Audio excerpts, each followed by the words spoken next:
In this WrestleTalk news, Malakai Black is in fact not released from AEW, next week's Dynamite may be undergoing some major changes, and Luke's review of Raw. Subscribe and enable notifications to Always On for daily wrestling news videos. Support WrestleTalk!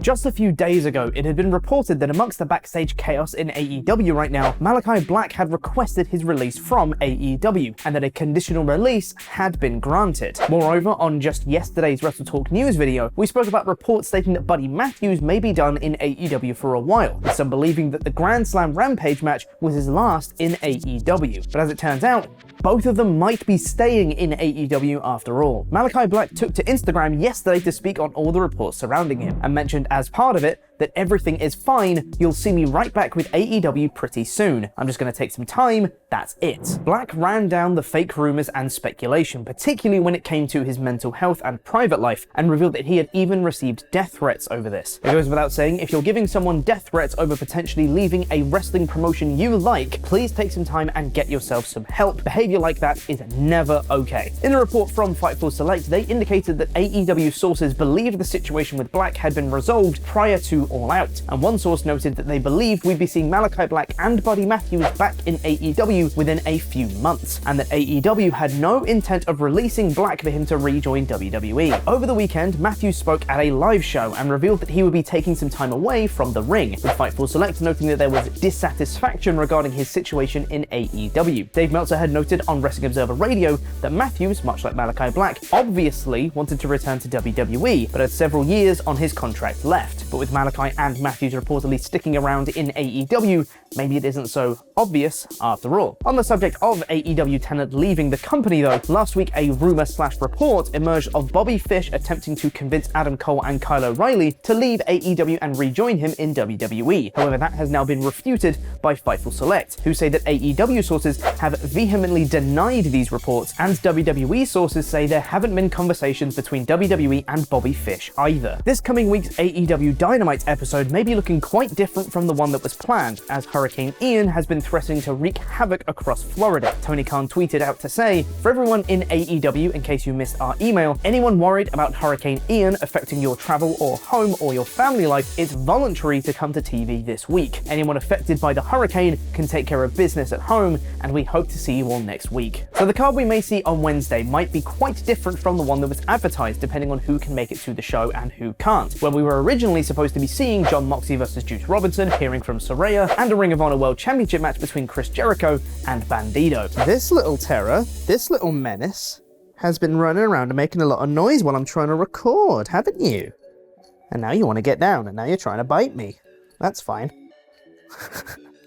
Thanks, Momo. Have a fun day. Thanks for wreaking havoc while I'm trying to record. Menace. Before we get on with the rest of the episode, I'd just like to say a huge thank you to this video's sponsor, Raid Shadow Legends! the dark fantasy RPG that brings a true console-level experience to your phone. And to celebrate everyone's favourite long-suffering jobber champion, Death Knight, I can happily confirm that he is not getting an upgrade like he was promised. He's just getting totally replaced by the much cooler Ultimate Death Knight. I'm actually joined by the rubbish version of Death Knight via satellite link now. Hey yo! What's your thoughts on Ultimate Death Knight, who's far superior to you? I heard he once lost a fight to a baby. How tough can he be? How can our viewers get their hands on the Ultimate Death Knight? Listen up, Skeleton Crew. The Death Knight hunt is upon us, and so is the newest champion, Ultimate Death Knight. Raid is giving you Ultimate Death Knight, who, reminder, is not me, for free. Just log in, play 7 times between now and October 27th, and Ultimate Death Knight is yours. Enter promo code DKRises for a ton of free items to instantly upgrade Ultimate Death Knight to level 55-star Ascension. Oh, I just love to see all my dreams come true for someone else. Thank you, now go away! Such a great interview. Click my link in the description or scan my QR code on screen now to get started in Raid with Ultimate Death Knight, and you'll also get unique bonuses worth $30. Bonus squared! We're talking free Epic Champion Vergus, 200,000 silver, 1 energy refill, 1 XP boost, and 1 ancient shard. Available to new players only here for the next 30 days. Please do at least click the link to check the game out, as it really helps support us here at WrestleTalk. Raid that raid. Thank you for that, Ollie, but it's now time for my review of Monday Night Raw, aka Can We Do All Wrestling Shows in Canada From Now On edition of Monday Night Raw, in about 5 minutes. The show opened with Bianca Belair and friends coming down to the ring to cut a promo on Damage Control, which brought out the big old bag of heels to retort. Sadly, this wasn't all that great, and was scripted like a bad high school argument rather than adult humans having an adult human conversation. It ended with Bayley challenging Belair to a ladder match at Extreme Rules, yes please, and Belair challenging Io Sky to a match right now, even more yes please. Good job Io was in her gear though, wasn't it? They had a very good match that was given a lot of time, which will be a running theme for this evening. And while the crowd went immediately hot for the action, they did pick up by the end and busted out the "This is awesome" chant, though that felt more like a formality than an actual emotional response. But it was a very welcome formality to me as a home viewer, because this was pretty awesome, and Belair won with the KOD. More simple and effective booking for this feud. Belair beating Bayley's goons before getting to the final boss at the pay-per-view. This is the strength of having factions. Rey Mysterio told Kevin backstage that he will not fight his son, and then he took on Seth Rollins in another very good match. It was a match so good that it served as an excellent reminder that these two worked their socks off to get past their terrible eye for an eye match 2 years ago. Before the match started, Rollins cut a promo saying that he was not scared of the fight pit with Matt Riddle. I wouldn't be either, mate, he's not won one yet. Timothy Thatcher you want to be scared of. There was another QR code dealio during the entrances of this match, which teases the idea that the White Rabbit, whoever it might be, though it probably is Bray Wyatt, will debut at Extreme Rules. And speaking of Extreme, Dominic Mysterio, who this week was dressed as your cousin's emo band's bass player who swears big time that a big time talent scout will be at their next gig, again asked for his dad to hit him with an unprotected chair shot.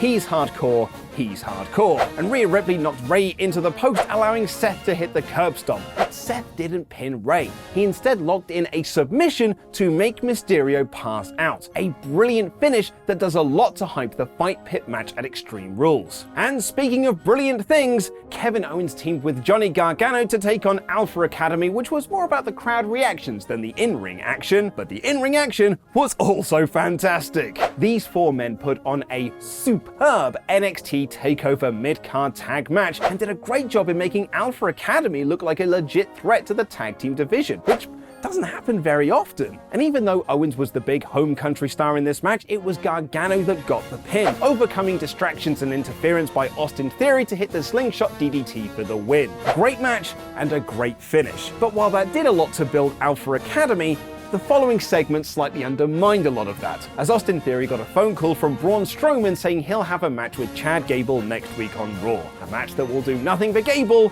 and little for Braun, who's already beaten him in a 2-on-1 handicap match. I'm hoping next week they do something that surprises me, because this is not inspiring me to tune in next week. I mean, I will because it's my job, but you know what I mean.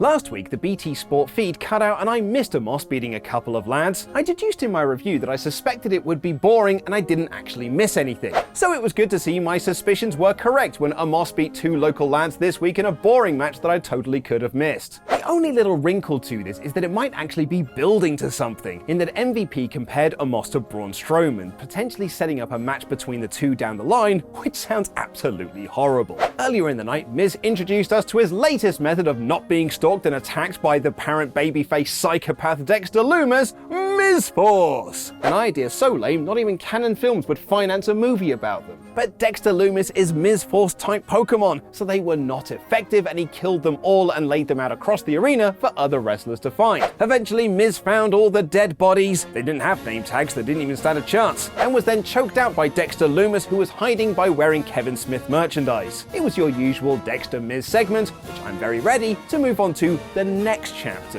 And I was really ready for them to move on when they recapped the whole segment following the ad break. I was just about to pick up the remote and press fast forward when all of a sudden Candice LeRae made her return to WWE and beat Nikki ASH in a quick match. Great to see Candice back, and she immediately inserted herself into the Damage Control and Bianca Belair and Friends storyline in a backstage segment later on. But more interestingly for me was Nikki's reaction to all of this, removing her mask and crying in the corner following another loss. This could finally be the end of that character. The best storyline in WWE right now, Sami Zayn then took on AJ Styles, who was again approached by Finn Balor to join Judgment Day, and this led commentary to make an excellent storyline point throughout this great match. Sami had backup in Solo Sikoa and has found great success as part of the Bloodline, and perhaps AJ needs someone to have his back so he can find his feet again on Raw. It was wonderful color to this already wonderful match, which went out of its way to remind us that Sami Zayn is probably one of the best wrestlers on the entire planet. And it perfectly played into the finish, as Solo Sikoa took out AJ with a Uranagi on the apron, and Sami hit the haluva kick for the win. After the match, Judgment Day came out and again suggested that AJ should join their group. AJ teased giving Balor the too sweet, but then gave him the finger for a great visual. Judgment Day then beat AJ down and went to break his neck with a chair, but Balor stopped himself short and said he wouldn't do that because he's AJ's friends. And that is not what friends do. This is quickly becoming one of the best storylines on Raw, and I am here for all of it. And if all of that wasn't enough, we then had the main event of Damian Priest versus Matt Riddle, who beat the ever-loving tar out of each other. There were some more distraction and interference spots, perhaps too many for this one show, but Riddle overcame them to get a roll-up win on Priest. The right winner, as he needs the momentum going into Fight Pit, but another sad loss for the Judgment Day. Not helped when they continued their beatdown on Riddle, who was then saved by a returning Edge, who challenged Balor to an I Quit match at Extreme Rules, which, let's be honest, Edge is going to win because Judgment Day cannot buy a win over the Rated R superstar. This was an excellent edition of Raw, which, unlike last week, actually moved some stories forward. I know I took some heat in the comments last week for not really liking last week's show, but a lot of the small criticisms I had against that episode, which I'd like to remind you all I did say was a good episode, were addressed here. This had great wrestling, great stories, and 2 big returns. Sadly, 3 hours is still too long,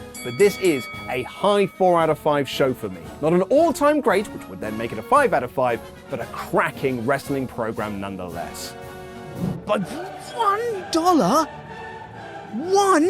Wait, $1? Like what? $1?